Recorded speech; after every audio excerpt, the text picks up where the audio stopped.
Hey guys, welcome back to my channel. Thank you so much for subscribing. You know, I always say this at the beginning of every video, or at least I try to.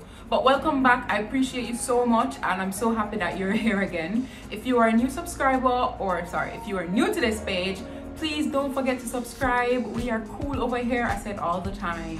We are amazing and we learn all the time. Now, getting that all out of the way, today we're gonna talk about debt. More debt. And the reason why I've decided to do this video is because a lot of Jamaicans are in debt, and a lot of Jamaicans are almost depressed because, not almost, a lot of Jamaicans are depressed because they're in debt. Debt tends to mean to some people, you know, the end of the world and I can't do anything else with my life because I'm in all this debt. And don't get me wrong, sometimes it's a situation where you have so much debt that it's very difficult for you to survive, for you to pay your bills and for you to take care of your children if you have children. I get it. So that's why I wanted to do this video, so that we can, you know, just go into how you should approach debt and how to correct your mindset, some tricks that you can use, what you're really supposed to be doing if you have debt. So if you're interested in this, and I hope you are, stay with me.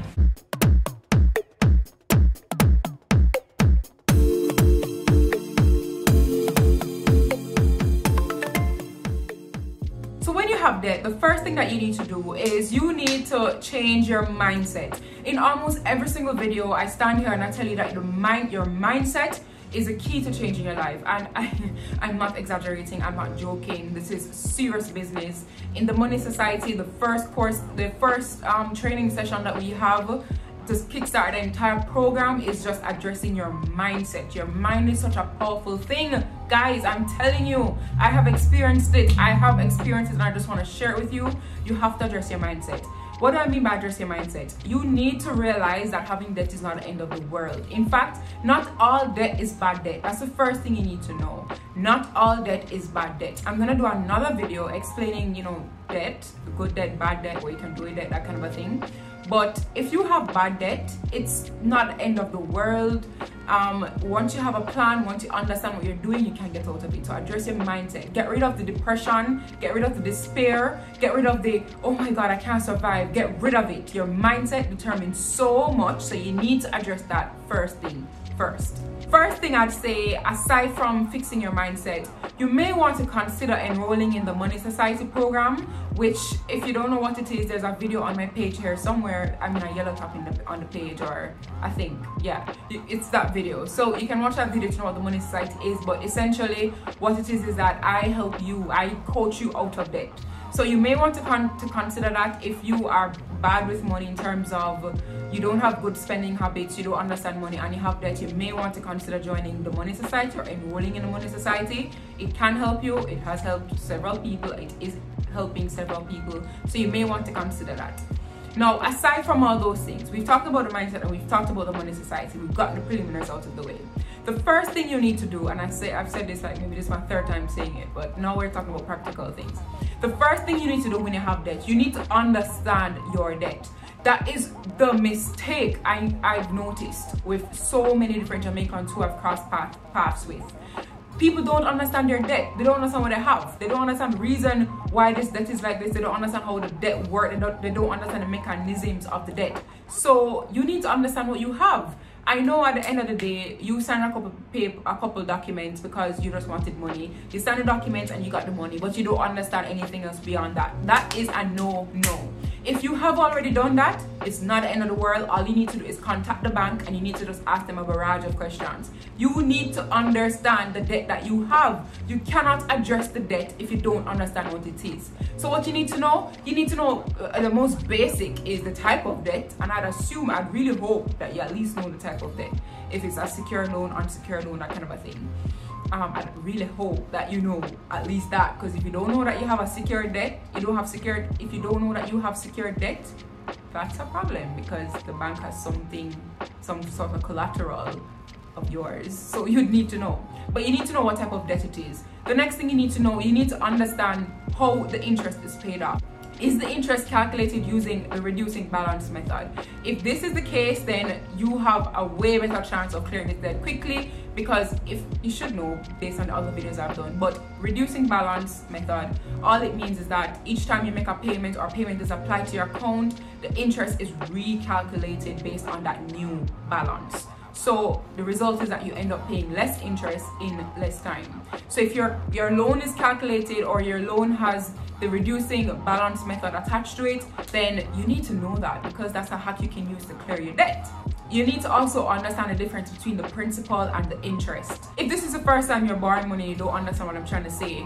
If you borrow $1 million, you're not going to be paying back $1 million. You're going to be paying back more than $1 million, because you have to pay interest on the million. So you need to understand the total amount that you need to repay. You need to understand how they have arrived at this number. You need a breakdown as to what the principal is, what the interest is. You need to understand these things before you can attack the problem.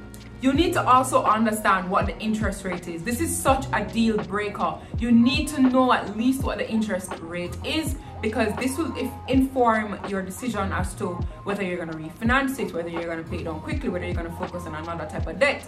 There's so many things that you can decide just by knowing the interest rate. So you have to know the interest rate. Usually the interest rate is on the document, the contract that you should have from the bank. It's on the contract. Just look for interest rate, read it, and you'll see it there. But if it's not there, call the bank and ask some questions. You need to understand your debt. That is step 1. Step 2 is you need to not take out any more debt. Listen to me, focus. You I'm talking to right there. You right there. No more debt, especially if you have credit card debt. If you have credit card debt that well, it's now debt because you can't pay it off. Not debt in the sense that you swipe your card today and there's a balance on there which is due at the end of the month. I'm not talking about that. I'm talking about people who have credit card debt that the bank will write you and bank will call you, all sorts of things. You need to not be using any more credit cards. Obviously you won't be able to use that card from that bank, but if you have credit cards anywhere else, do not use it. Don't take out any more loans, no more debt. It makes absolutely no sense that you're trying to clear this loan and then you're racking up a loan over here. Speaking of loans, do not take out any loans to clear a loan. This is I can't tell you how bad this is. You have $1 million, you have a debt of $1 million over here, you have a debt of say 500,000 over here, so you take out a loan of $1.5 million to pay these two people, but the interest rate over here is higher than the two of the loans combined. Listen, that makes absolutely no sense. Do not take out any loans to pay off any loans. This usually happens to people who have horrible spending habits, because what it means is that you have this loan here and you have not been paying your loan, so it's accruing interest and people are running down, debt collector look for you, all of these things. So what you do to prevent them from coming to your workplace and asking you which part of money there, they go over some same day loan place and take out a loan over there. They're usually loan sharks. Take out a loan from over there so to pay off this over here. So then you have these people to deal with. It makes absolutely no sense. Just stop taking out loans. Just stop altogether and figure out what the situation is. You need to derive a proper plan. Ask the questions I asked before, understand your debt, and then you can derive a plan as to how you're going to repay this. And there's something that I need to point out while I'm on the topic. What a lot of people don't know is that if you owe money and the bank is calling you or the debt collector is calling you, once you engage these people, there's a good chance you can work out a payment plan with them. These people are business people, you know, they want their money. So they're not going to call you today and tell you that if you tell them that, sir, you know, I can make payments of $30,000 a month or 20, whatever per month, would you be okay with that? They're gonna tell you, no, I don't want nothing more, all of it or nothing. That's not the case. They're business people. A lot of the time you can actually engage them and work out something with them. You don't have to just get the letter, dodge the calls, then run over here to some loan shark to pay off those people. You don't have to do that. Engage the people and see if they're willing to work out something with you. Now the next thing you need to look at is you need to look at the interest rate, and not because you need to just know what it is, but you need to really examine the interest rate. Is the interest rate excessively high? If it is excessively high, you may want to look to another institution to refinance this debt. What that means is that you can, let's say you owe $1 million and it's you have about 3 years to repay the loan. You can, and the interest rate is 30%. What you can do, you can go to another financial institution, ask them, you know, if they can give you a loan of $1 million, but instead of them giving you an interest rate of 30%, obviously go to somewhere where the interest rate is say 20% or lower, or even just lower than 30%. Obviously not 29% or 28%, but lower than 30%. You can probably ask them for a longer loan period so that you what it means is that your monthly payments would be reduced, but the time that you have to repay is going to be extended. Now here's the crux of this. The crux is that you're not going to actually wait until the end of that loan period to close the loan. No, you want to make sure you go to an institution that allows you to clear your loan early without penalty. So what that means is that, one, you will be able to have lower monthly payments because now the loan term is extended, but you have the flexibility to clear this loan faster than the actual loan term. That's something that you can look into doing. That's something that actually works, actually. Another thing you can do is, if you're at a reputable institution, usually what they allow, if you take out a loan, you're falling behind on the loan, sometimes they will allow you to refinance the loan with them. What it means is just that they'll give you a longer loan term. So instead of them giving you 3 years to repay, they'll extend it to give you 5 years to repay until your monthly payments will be reduced each month. What you do, you use a couple months to get your house in order, and then you go watch my other videos on if I were broke again video. Get some additional source of income, get some additional income in, and just try to clear this loan faster than the extended loan term. The final thing that I would recommend to you, and it's something that I highly recommend. I recommend it so much. Actually, I've been using this method with my Sagicor from clients from when I was at Sagicor. For years I've been using this method, and I use it with clients in the Money Society. It's called, and I don't know if it's if this is an official phrase. I can't remember if I made it up or if it's actually a thing, but it's called the fire extinguisher method. What that means is that if you have debt that you can pay down on the principal without penalty, what it means is that you have an account over here, separate, like a regular savings account over here, and you have your loan account over here. Every month you pay your loan as normal. So if your loan payment is $12,000 per month, every month you pay the $12,000. You pay the $12,000. But what you do over here in the savings account, you are putting some money aside in the savings account every month. So what happens is that, say every 3 months, every 5 months, every 6 months, you empty the savings account and you dump it onto the loan principal. Hence, fire extinguisher. You're extinguishing the loan, sort of. So you just repeat this until the loan is cleared. The reason why you do this is because when you dump a lump sum on the principal, the interest that you owe is reduced, and so the time period, the loan term, is cut.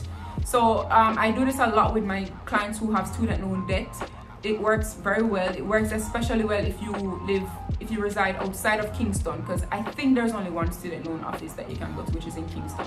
But what it means is that you only need to come into Kingston, say every 6 months or every 3 months. You just save in the savings account. All right, let me go back through it again.